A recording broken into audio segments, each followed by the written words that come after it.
What you're about to hear is not a movie plot. This is real. Right now, as you watch this video, the world is closer to nuclear conflict than it has been in decades.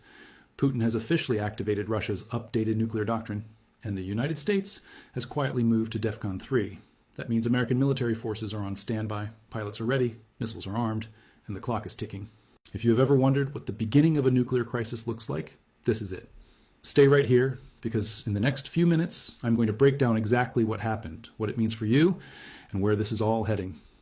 This is John Ag Reports, and we do not sugarcoat anything. Before we go any further, if you are new here, hit that subscribe button right now and smash that like button. We cover the stories that the mainstream media buries, and you do not want to miss what is coming next in this video. Now let us get into it. Let us start from the beginning, because this did not happen overnight. Russia's nuclear doctrine is essentially a rulebook. It is a written policy that tells the world under what conditions Russia will use nuclear weapons. For years, that doctrine was kept vague on purpose. Russia wanted the world to guess. Uncertainty is a weapon in itself.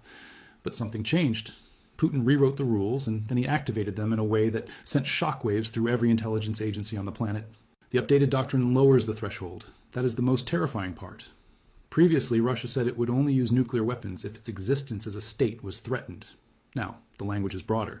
The new doctrine includes language that covers threats to Russian sovereignty, threats to its allies, and even large-scale conventional military attacks. In simple terms, Russia has expanded the list of reasons it could go nuclear. And that expansion is not small, it is massive. Now here is where it gets even more serious. The timing of this activation was not random. It came directly after a series of events that Putin described as provocations. Ukraine, backed by Western weapons, had begun striking deeper into Russian territory. Long-range missiles, some supplied by NATO countries, were hitting targets that Russia considered its own soil. Putin had warned this would cross a red line. The West either did not believe him or decided to test him. And now we are here. Intelligence sources began reporting unusual movements inside Russia's nuclear command structure. Submarines repositioned, mobile missile launchers, the kind that are impossible to track from satellites, began moving across Siberia and the Ural Mountains. These are not training exercises. These are the kinds of movements that American surveillance systems are specifically designed to detect. And they detected them. That is when Washington made its move. DEFCON, for those who do not know, stands for Defense Readiness Condition. It is a scale from 5 to 1. DEFCON 5 is normal peacetime. DEFCON 1 is nuclear war. The United States has never officially reached DEFCON 1 in history. DEFCON 3 means forces are ready to mobilize in 15 minutes. It means leave cancellations for military personnel. It means nuclear bombers are on standby. The last time America was confirmed at DEFCON 3 was September 11th, 2001. Before that, it was the 1973 Arab-Israeli War. This is not something Washington does lightly. When they move to DEFCON 3, the threat is real. Now you might be asking, why is this not all over the news? Why are people still talking about celebrity gossip and sports scores when this is happening? That is a great question, and the answer is complicated. Governments do not publicly announce DEFCON changes in real time. The information comes from defense insiders, military analysts, and signals that people who watch these things closely know how to read. John Ag Reports has been tracking these developments for weeks, and what we are seeing is deeply alarming.